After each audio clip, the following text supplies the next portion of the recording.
I couldn't attend your 60th birthday celebration because of a business trip. I didn't think it was a big deal, but apparently, it was to you. You declared, I don't consider you family, don't bother coming back. You're getting a divorce. It stunned me how casually my mother-in-law decided the fate of my marriage. Fine, if that's what she wanted, I wouldn't return. But then, the calls began, desperate and incessant.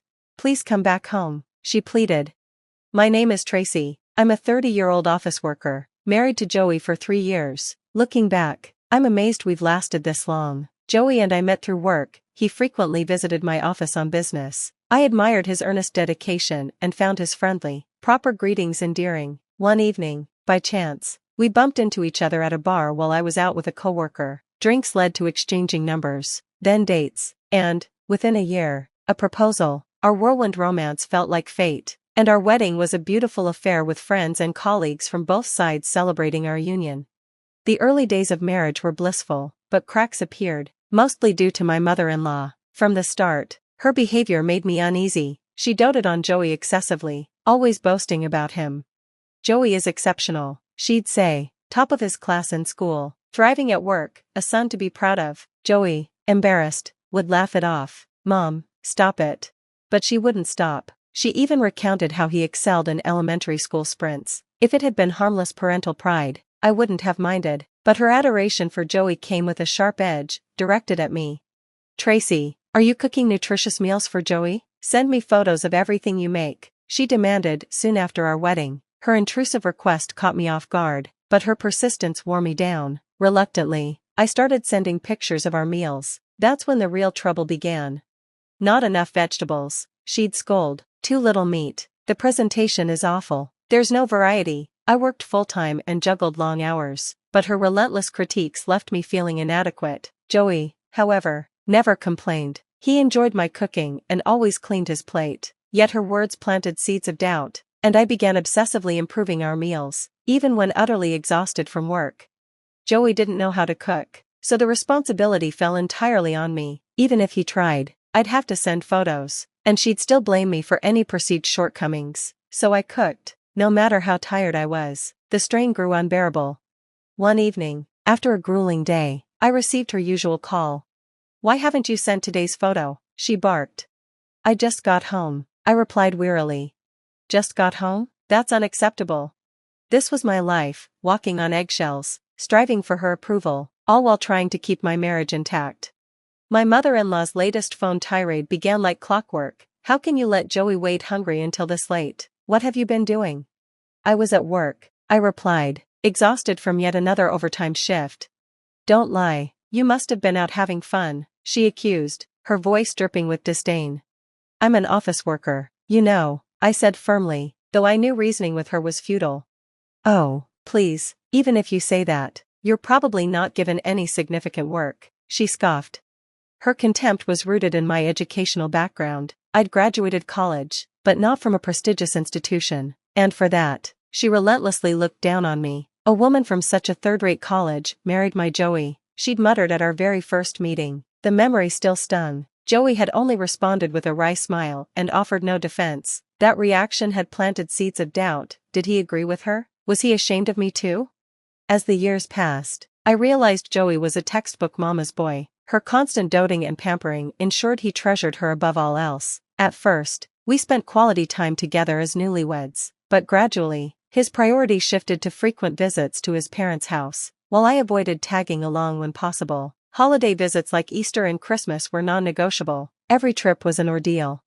Tracy, your cooking is terrible. I feel sorry for Joey every day, she would sneer. Watching you cook in person confirms it, you're failing as a woman.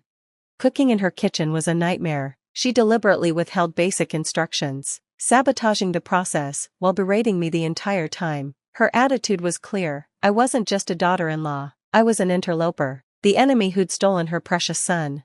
The relentless harassment took its toll. Joey's unwillingness to stand up for me, coupled with his growing indifference, made me question our marriage. The thought of divorce lingered, but the fear of regret and the effort I'd put into this relationship held me back. And so, 3 years dragged by. Her criticisms escalated with a new target, children. It's been 3 years, and you haven't given me a single grandchild. Useless. Coming from a third-rate university, Everything about you is third-rate, your homemaking, your work. The only contribution you could make is having children. Her words were cutting, but I refused to let them break me. People who are truly happy don't need to tear others down. Her persistence only underscored her own unhappiness, and while her harassment grated on me, this perspective offered some solace. But then she crossed another line. She began visiting our home frequently. Previously, Joey's visits to his parents' house kept her at bay. Now, she claimed, Joey is too busy, so she came to us instead. Her visits were anything but cordial. She scrutinized every aspect of our lives, offering unwelcome commentary and interfering with my routines. It felt like there was no escape, no sanctuary. Each day, the weight of her presence loomed heavier, and I wondered how much longer I could endure this life. When I came home late from overtime, I was greeted by an unpleasant surprise. My mother-in-law's belongings were scattered at the entrance. In the living room, she and Joey were enjoying a meal together. "Hi, Tracy, you're back. Joey and I were just having a lovely time together. Too bad you missed it," she said smugly, glancing at me with a triumphant look. "Hi, you're here," I responded, trying to keep my tone neutral. "Yes, I came to see Joey. There's nothing prepared for you, so make something for yourself," she added dismissively, clearly relishing her position as the queen of the moment. Too exhausted to engage in pleasantries, I decided to take an assertive stance. "Did you use the groceries without asking? It's common sense to at least let me know," I said firmly. Her face turned crimson with indignation. "Why should I have to ask you? Living off Joey's support, and yet you have the nerve to talk to me like this." I froze. Living off Joey's support? I glanced at my husband, who was staring uncomfortably at the table. He didn't defend me. The truth was, the reality she believed couldn't be further from the truth. I was the one financially supporting our household. As a manager at a thriving company, my salary was significant. Joey, despite his high academic background, struggled in his overly competitive workplace, passed over for promotions and outpaced by younger colleagues. His salary had dwindled to less than half of mine. Yet, my mother-in-law was oblivious, and her delusions continued unchecked. "That's right," she sneered. "You're in the position of asking Joey to marry you. How dare you act so insolent? You're hopeless, can't do housework, can't work properly, and can't even have children. It's just a series of can'ts. Who knows when Joey might leave you?" I turned to Joey, silently begging for him to stand up for me. He shifted uncomfortably before mumbling weakly, "Mom, don't say things like I'm leaving her." "Oh, Joey, you're always so kind," she cooed, ignoring his plea. "But if I don't keep this woman in line, she'll get carried away. I won't allow it." I was at my breaking point. My mother-in-law's constant harassment was one thing, but Joey's inability, or unwillingness, to defend me cut deeper than her words ever could. Just when I thought things couldn't get worse, another crisis arose. While on a business trip, my phone began buzzing incessantly. Annoyed but curious, I stepped into the restroom to check it. My mother-in-law had called repeatedly, assuming it wasn't urgent. I turned off my phone to focus on work.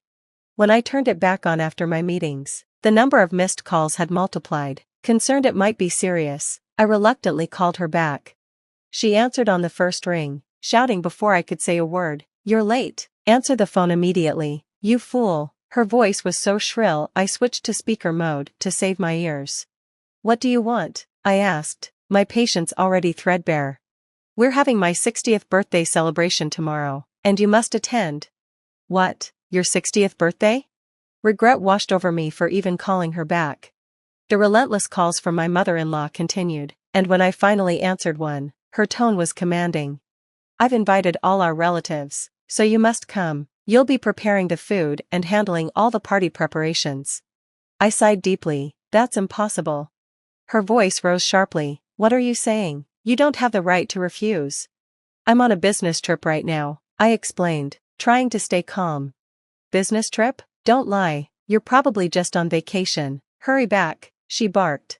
I had reached my breaking point. "Stop it, I'm working, and it's impossible for me to attend. I won't be there." Her response was immediate and venomous. "Then I don't consider you family. Stay on your business trip forever. Don't bother coming back, you're getting a divorce." Her words didn't sting the way she probably intended. Instead, they felt like a release. I had already reached my limit, and her declaration solidified my decision. "Fine," I thought. "I'll do exactly as you wish." I refused to return, ignored Joey's calls, and even blocked my mother-in-law when she began bombarding me with messages. I moved back to my parents' house and started commuting to work from there. A month passed peacefully before she called again, this time sounding desperate. "Please, come back right now. If things continue this way, Joey will be..." Her voice wavered, panicked. Without my income, Joey couldn't cover their rent, and his inability to handle basic chores meant my mother-in-law had to step in to clean and manage his life. Facing eviction and mounting financial strain, her desperation was palpable. But it wasn't my problem anymore. I cut her off mid-sentence. The signal seems bad. I can't hear you. In any case, I'll be divorcing Joey. Goodbye." "Wait, hold on." I hung up and blocked her number for good. The next step was hiring a lawyer and formally filing for divorce. Joey caved quickly, avoiding a court battle, and I even secured alimony from him. After the divorce, Joey moved back in with his mother, but life didn't improve for them. His lies about supporting our household were exposed. His already stagnant career took a nosedive after a major mistake, and his salary was cut further. My former mother-in-law, devastated by the reality of her son's unreliability, fell into a bedridden depression. Joey sent me numerous emails begging for help, but I didn't bother responding. They were a toxic pair, and cutting ties with them was the best decision I'd ever made. Now, I've settled into a single apartment close to work and am fully focused on my career. I'm not interested in love or relationships for the time being. Instead, I'm channeling my energy into achieving new milestones and aiming higher professionally. My future feels bright and free, something I'd never have had if I stayed.